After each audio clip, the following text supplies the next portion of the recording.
Hey guys, welcome back to another video. This is going to be super quick and I'm going to show you how to turn on your Avata to the full send mode, aka manual mode.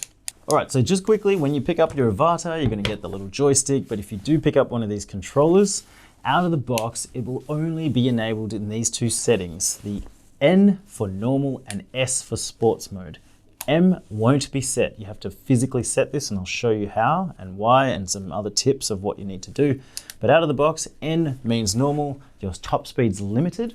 You flick it to S in the middle and S stands for sports mode.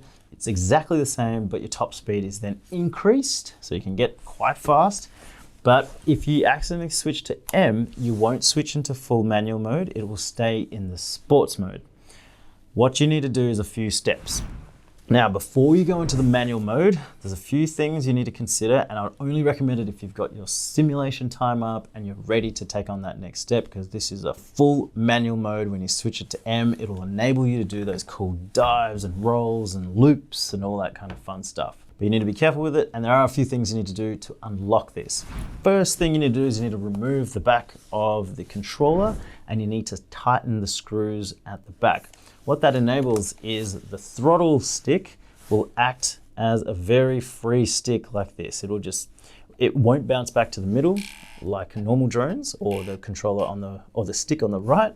It will just hold to where you left the stick at. Now this is the standard thing for most FPV controllers. That's how it is. So first you tighten those screws and enable that. Step number 2, in your goggles, you need to go into settings, then hit control, then remote controller, and then button customization, and you need to select the custom mode and then select manual mode. Now this will enable the manual or the M button on your controller. It'll set that to manual mode. So then step number 3, you need to go into gain and exposure and turn the M mode altitude limit to off. What that means is even though you're in the manual mode, if you have that on, it will limit your altitude and it will limit how much angle that drone. So if you're going for a dive and you're pushing forward, it will still hold on an angle like that. When you turn it off, that's when you can actually dive properly and you can do loops and all sorts. So turn that off. Now another thing to keep in mind is you can always switch between the modes in the air. So if you're flying in manual and you have an oh shit moment, you can quickly flick it back or hit pause, and that will bring the drone to a complete stop. Then you can regain composure and then go on again. Now if you switch back to your manual mode in midair, it'll give you a little prompt and it'll tell you where to put your sticks first, which is usually in the middle.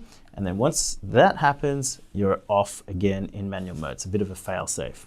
Another thing to keep in mind is in the manual mode, to turn on the rotors, you're not actually going downwards and inwards with your sticks. You actually have to double tap the start and stop button.